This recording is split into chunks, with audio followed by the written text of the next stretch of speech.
Cuando uno tiene un objetivo en la vida, primero está eso, ¿sí? Yo no fui a correr para salir en los diarios ni para hacer una demostración, fui a correr porque lo sentía.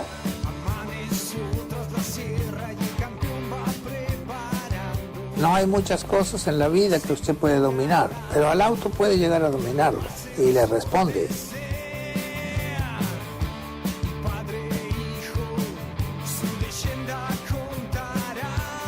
Los triunfos en la vida son ocasionales, pero lo que queda en realidad son los amigos, que es lo más lindo que uno puede tener.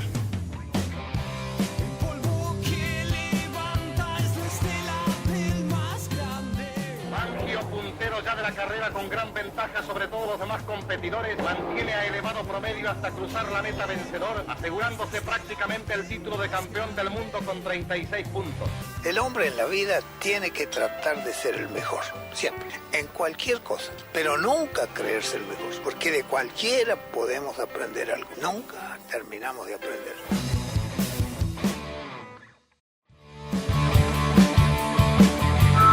Bienvenidos a un nuevo episodio de Juan Manuel Fangio, la leyenda. Vamos a contarles hoy del tiempo de Baquets y aquellas carreras que se disputaban en circuitos como estos. Especialmente vamos a hablar del circuito de La Chata. Y ahí Juan Manuel Fangio llevaba a cabo su única carrera en Balcarce. Luego empezaría su trajín en las carreras oficiales.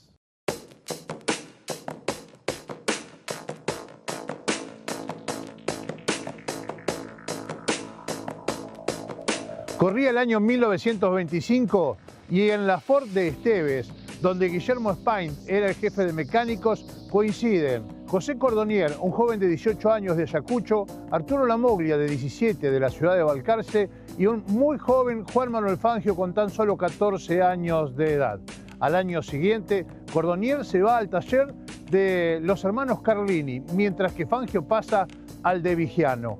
Estos tres volverían a coincidir algún día en este espacio, en el circuito La Chata, a tan solo 6 kilómetros de la ciudad de Balcarce, con la serranía cubriendo todo el valle en el que está la ciudad.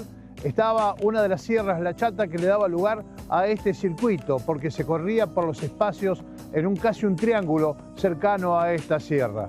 Aquí, según la data de 1927, José Cordonier y Arturo Lamoglia corren una carrera sobre un Forté y salen terceros y son reconocidos porque con su juventud y un Forté compiten de igual a igual casi contra autos de mayor poderío. Volverían a coincidir Cordonier con Lamoglia y Juan Manuel Fangio con su amigo José Dufar en este circuito en 1937. José Cordonier y Arturo Lamoglia sobre un Ford 34 con motor V8, mientras que Juan Manuel Fangio con José Dufar vendrían a correr esa carrera con un Buick de la familia Resusta. Esta carrera de 1937 en el circuito La Chata la gana con este auto José Cordonier acompañado por Arturo Lamoglia. Son desclasificados, lo propio que el segundo, quedando como ganador un vendedor de aceites, un viajante de aceites federal, que era parte de esa carrera.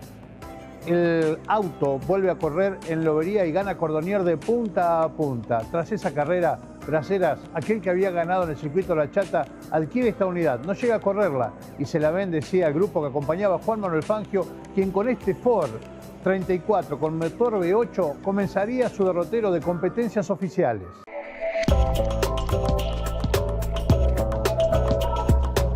Aquí en este taller, en el Museo Fangio, la réplica del Buick con el que Juan Manuel Fangio corrió aquella carrera en el circuito La Chata. Juan Coronel nos brinda detalles del resultado. Un Buick del 37, 8 cilindros en línea, pertenecía a Resusta, un amigo. Nos imaginamos un buen auto de calle, un lindo auto de calle. Un ¿no? auto familiar, un auto de vanguardia en ese periodo. El circuito de La Chata, la Sierra de La Chata, vecina a la localidad de Balcarce, pertenecía a la localidad de Balcarce, era un triángulo en el cual la velocidad en rectas era lo que en realidad hacía la diferencia, pero ellos trabajaron en la unidad para dejarlo en este formato baquet, y tuvieron que hacer algunas modificaciones para que pudiera en realidad competir la unidad. Ustedes tienen que saber que Juan contó que las competencias se largaban en tandas de 20 segundos y cuando le toca salir al Buick, se le sale la palanca, él nervioso hace un mal movimiento y se queda con la palanca de cambios en la mano. La narrativa de Juan es que se baja del auto y puede poner la marcha en tercera, entonces toda la competencia fue en tercera marcha, el auto volaba, así lo describía, iba a mucha velocidad. Él había hecho un promedio el día anterior en las pruebas de clasificación de 6 minutos. Y ese día, con una sola marcha, estaba haciendo un promedio de vuelta de 5 minutos 47 segundos. Había bajado los tiempos con un auto que no podía pasar los cambios, estamos aclarando algo. Entonces tenía que hacer un radio de giro especial para que en la curva no perdiera fuerza en la salida. Entonces él contaba que había un poste en una de las curvas y apuntaba hacia el poste y lo rozaba al poste para poder abrirse y hacer ese radio especial. Y a su vez su copiloto, como quien diría, se inclinaba contrarrestando la fuerza centrífuga para poder que el auto tuviera un balanceo y poder doblar en mejores condiciones. Entonces, por hacer estas maniobras, faltando pocas vueltas, el auto se pone de costado, como quien dice, y a su vez golpea y se despista, golpea contra una alcantarilla y se dobla el chasis. Entonces quedan fuera de competencia. Juan, como era una persona sumamente confiable y el auto pertenecía a un cliente del taller y amigo de él, tenía el miedo de devolvérselo y la persona no estuviera conforme como se lo devolvía. Entonces ellos trabajaron sobre el chasis. Dice que cuando lo enderezan, los Dufar lo enderezan y van a poner la carrocería, a su vez cuando querían cerrar la puerta tenían una diferencia como de 3 centímetros, entonces le tienen que poner suplemento para que la puerta pudiera cerrar. Al devolvérselo, esto lo cuenta Fangio, resulta jamás les dijo algo con el paso del tiempo por cómo el auto volvió a sus manos. Y eso lo recordó Fangio durante toda su vida.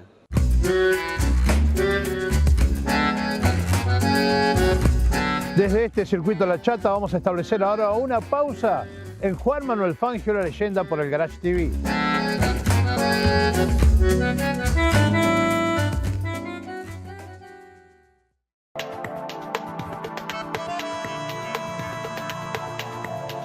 Esta unidad Ford es con la que Juan Manuel Fangio entonces comienza el derrotero de carreras oficiales. Son 200 carreras desde aquella inicial en Necochea con esta unidad hasta su retiro en 1958 compitiendo en la Fórmula 1 Internacional. Hablamos de esta unidad con Sergio Mojica, que nos contó algún detalle más y también la puso en marcha para que pudiéramos disfrutar nosotros y la gente que visitaba el museo. Sin dudas, el Ford V8 o este Ford 34, chasis 34 con motor V8, es uno de los autos emblemáticos dentro de la historia del automovilismo y dentro de la historia deportiva de Juan Manuel Fangio, porque es el auto de su primer carrera oficial, un auto que hace sus primeras carreras, decíamos, en este campo de la mecánica nacional, carreras ya fiscalizadas por el ACA, y sin dudas es una de las joyitas de este museo, Sergio. Sí, sí. Sin duda es una joya porque, bueno, es un auto original, un auto que corrió el Chueco y bueno,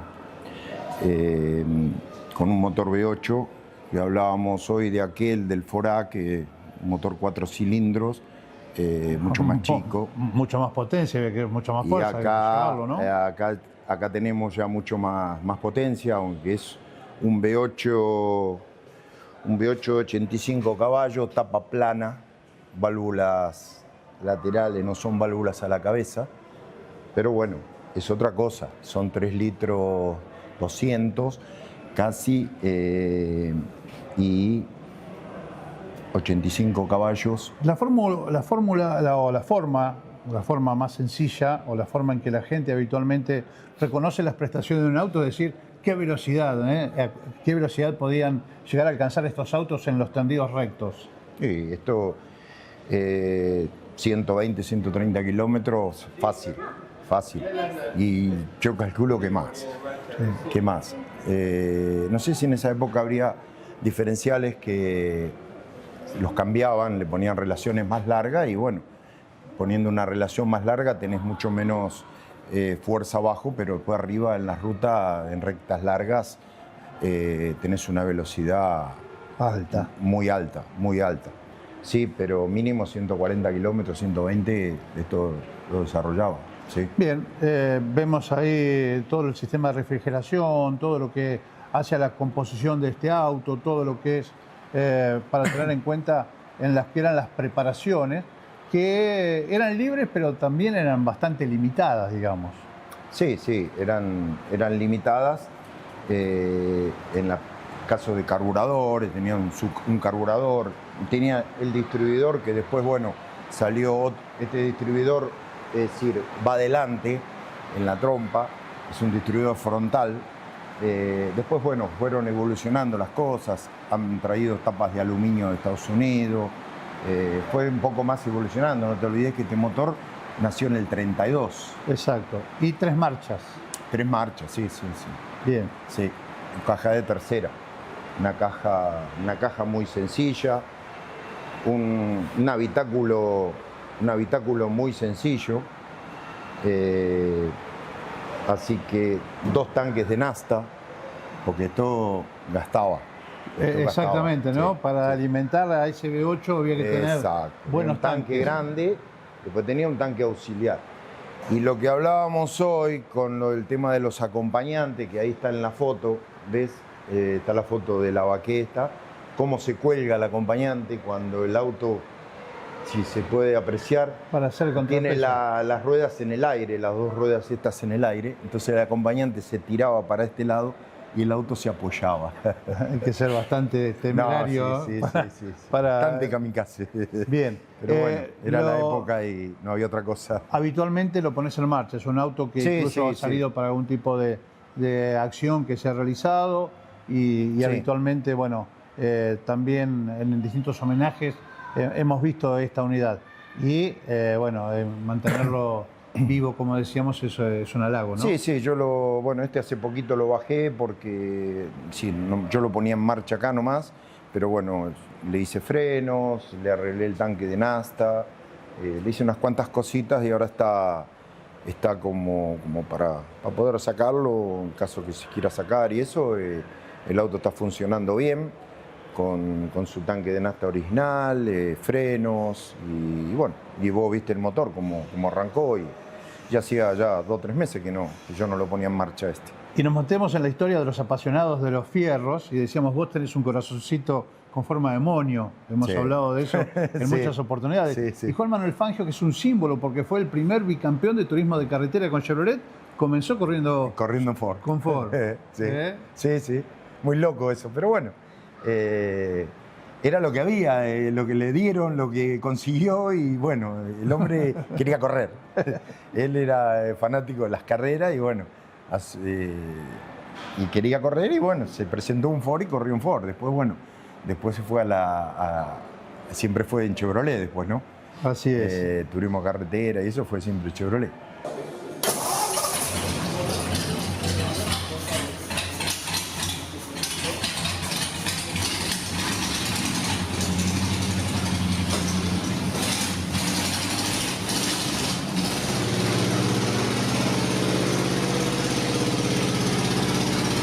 Este Ford V8 es con la primera unidad que Juan corre en una carrera homologada por el Automóvil Club Argentino. Primera carrera oficial, entonces. Oficial. Bien. Porque las demás en las que habían participado eran categorías zonales organizadas por entusiastas. Bien. Y nosotros, si volvemos a los riesgos de los pilotos, tienen que pensar que este vehículo llegaba a 170 kilómetros por hora. Es un chasis de 1934, un motor de 1937 a 38. Y a su vez se corrían en circuitos que eran de tierra. Protección ninguna. Ninguna. O sea, entonces, a su vez tampoco, si se levantaba esa polvareda Exacto. de los campos que conocemos todos, le impedía la visibilidad al piloto. Corre, por ejemplo, en una competencia muy trágica que fue acá a unos kilómetros de Balcarce, que es en Tres Arroyos, Exacto. donde fallecen 3 pilotos, 2 mueren calcinados, uno fallece por un impacto, porque es despedido del vehículo. Entonces, esos eran en realidad los riesgos que corría el piloto. También había un poco de romanticismo, ¿no? Como quien lo dice. Y es más, ellos tuvieron que ir al velatorio de sus colegas, de sus camaradas, como los denominaban, volver a Balcarce en el mismo vehículo que competían. Esta es la única unidad tampoco que no desarrolla Fangio.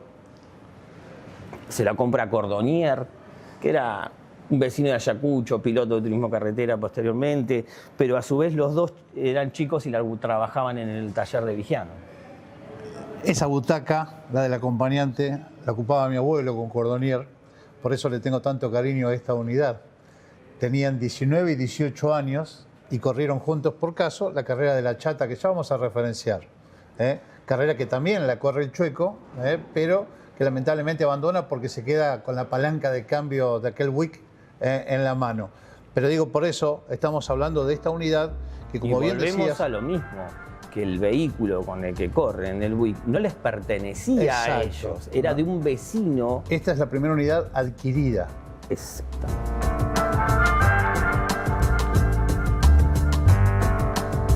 Compartimos el derrotero de Juan Manuel Fangio en 3 carreras de mecánica nacional con esta unidad, el Ford 36 V8.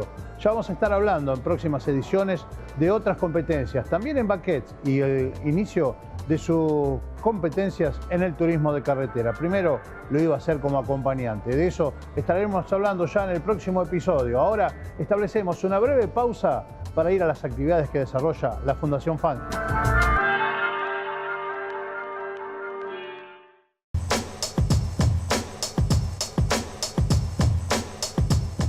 Último bloque donde nos dedicamos a hablar de las acciones de la Fundación Fangio. Por un lado, recordamos aquello de el 17 de julio, fecha de fallecimiento de Juan Manuel Fangio, con Juan José Carli, las simples acciones que se llevan a cabo anualmente en el museo. Y también en plenas vacaciones de invierno nos cuenta Juan acerca de las actividades que aquí se desarrollan. Juan, bueno, decimos siempre, junio, el mes de la celebración del nacimiento de Juan Manuel Fangio. Y julio nos trae un poco a la nostalgia, ¿no? Porque se cumplen más este año, que se cumplen 30 desde la desaparición física. Sí, como siempre decimos, es que el mes de junio es de recordación del nacimiento. En la Fundación Fangio siempre le gusta las 2 fechas más importantes que siempre decimos nosotros, que es el 24 de junio y el 22 de noviembre. Son nacimientos, como el nacimiento de Juan Manuel Fangio y el nacimiento de cuando se abren las puertas del museo el 22 de noviembre de 1986. Por eso siempre hacen algo sencillo, ¿no? Para la fecha de julio. O sea, lo recordamos con mucha alegría en el mes de julio, que fue cuando se nos fue físicamente don Juan. Y bueno, la mejor manera de recordarlo es, como siempre nos decía Juan Manuelito, que era con alegría, porque él vivía con alegría. Y bueno, y recordarlo con todo, recordarlo con los consejos. Hoy miré un montón de películas y de anécdotas y de reportajes, y bueno, le viene uno a la mente todo lo que ha vivido con Juan Manuel Fangio del 86, yo tenía 26 años, así que es enorme lo de un ser humano tan importante para todos los argentinos. Y la gente que se acerca aquí al museo tiene la posibilidad hoy por hoy de acercarse, y lo hace al mausoleo, y rendirle también cierto homenaje y tributo, ¿no? Con respeto, porque aquí descansan sus restos. Sí, eso fue una idea del público prácticamente, y también de Jackie Stewart. Y bueno, hace unos años lo pudimos lograr. Vino Jackie Stewart y se hizo un mausoleo acá en el museo, y Juan nos acompaña en este mausoleo. Como siempre digo, él siempre nos ayuda de donde esté. Y bueno, fue el deseo de la gente que venía acá y preguntaba dónde está Juan Manuel Fangio, y estaba en el cementerio a 13 kilómetros y ahora lo tiene acá en el mismo museo, y yo creo que es un gran homenaje, le puede dar y brindar el respeto a la gente que viene al museo. Algún día me dijiste, nos cargan más de más responsabilidad todavía. Sí, por supuesto, porque... Como que lo sentías de esa manera, no, digo. Lo siento que está más cerca. Exacto. Nuestro, y nos está controlando. Yo siempre digo que yo estoy orgulloso de estar en esta fundación, porque estamos atrás de un hombre muy importante, pero con mucha responsabilidad, porque no podemos equivocarnos. Tenemos que hacer las cosas de la mejor manera posible y equivocarnos casi nada, porque es un hombre intachable y un hombre muy carismático a lo que es el pueblo de Argentina.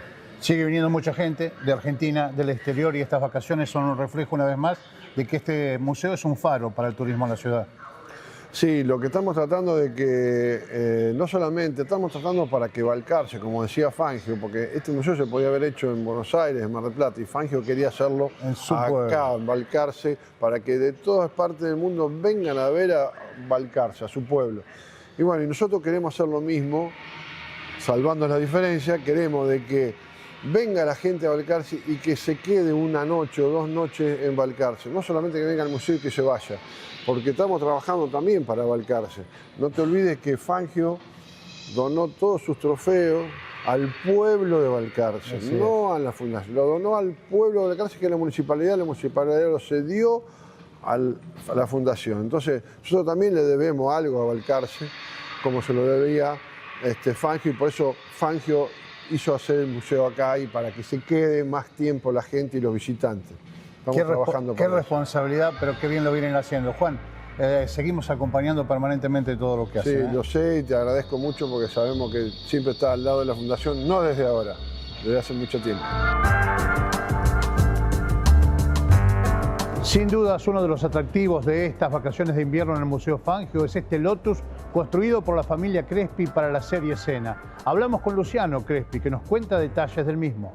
Y esto de estar visitando el museo y encontrar un auto Crespi no tendría que ser ninguna novedad, sobre todo cuando decimos siempre que Crespi se instaló en Balcarce de la mano de Juan Manuel Fangio. Uno de sus hijos, Luciano, aquel de la experiencia internacional incluso como piloto, pero parte de esta historia de la familia Crespi tan prolífica en Balcarce, nos va a contar de este auto que tiene que ver con Ayrton Senna, nada más ni nada menos, que se exhibe hoy en el museo. Chani, el gusto, como siempre, de poder charlar con vos. Bueno, un gusto para mí también estar acá en la casa de Juan Manuel Fangio. Sobre todo para la familia Crespi, siempre tener cuestiones vinculadas al museo es muy importante. En este caso lo que trajimos es uno de los autos que filmó la serie, el Lotus de 1985. Participó durante unos cuantos días de rodaje en distintas pistas, tanto en Argentina como Uruguay y Brasil. Así que bueno, es un auto de los más importantes de la carrera deportiva de Ayrton, porque fue el auto que le dio la primera victoria, y la serie se ocupa de narrar ese periodo de competición de Ayrton. Así que bueno, un auto ganador en la casa del más ganador. Y qué bueno, ¿no? Esto, como decíamos, también en la mención de otro grande, que ahí es Tulio, tu padre, y esta posibilidad de, como dice él, cuando el mundo decía que no, los Crespi dijimos sí, y se embarcaron para hacer nada más ni nada menos que 23 réplicas de autos de Fórmula 1. Sí, tal cual, así fue. Fue un desafío muy grande para toda la empresa, para Tulio en persona, para nosotros también. Todo el desarrollo, el planteo de lo que nos íbamos a enfrentar para la filmación era muy grande, pero bueno, son esos momentos donde tenés que jugártela, aceptar o no, y eso genera un cambio en tu vida, ¿no? Son decisiones muy importantes, y obviamente tuvimos el compromiso de hacerlo. Salió todo muy bien, las cosas se fueron logrando paso a paso. Y eso nos pone muy contentos, nos abre un poco también la cabeza para seguir apostando en ese tipo de automóviles. De hecho, hoy seguimos construyendo recreaciones de autos de Fórmula 1, ya sea el Lotus o los McLaren, y están quedando muy bien. Estamos entregando la mayor cantidad de autos posible este año a los compradores, y abriendo juego para el año que viene también, porque el año que viene vamos a seguir proyectando autos. Bien, digo esto que es darle continuidad a un trabajo que ustedes tienen. Decimos, Tulio, padre de las fórmulas, ha sido piloto y ha sido además jefe de equipo con el Crespi Junior en la Fórmula, hoy Fórmula 3 Metropolitana, que tiene un parque muy importante, y siguen atendiendo precisamente también al automovilismo nacional. Sí, obvio. La Fórmula en Crespi es todo, ¿no? Y en el país está pasando por un buen momento, dentro de todo, dentro de las dificultades económicas que hay para competir. La Fórmula 3 Metropolitana está en su auge, en su mejor momento, y el pasado fin de semana tuvieron un carrerón espectacular y así vienen fecha tras fecha haciendo buenas carreras, los chicos vienen aprendiendo bien, así que es muy importante eso que sucede en el automovilismo, más allá de las ataduras políticas que hay que no le permiten tener licencia a los chicos que corren en esta categoría o en esta para ir a correr a Europa. Son cosas que lamentablemente hoy toca padecer como piloto. Con su flecha de plata. Esta magnífica copa que tiene la altura y el peso de Juan Manuel Fangio fue regalada por la Asociación Argentina de Volantes, filial Rosario, en 1956. Por eso tiene solamente 4 estrellas. Todavía faltaba que el chueco ganara su 5º título. Y desde aquí, desde el hall del Museo Juan Manuel Fangio, donde se luce junto al Pabellón Nacional, decimos gracias a todos por acompañarnos. Los espero la próxima semana para un nuevo episodio de Juan Manuel Fangio, Leyenda, en el Garage TV.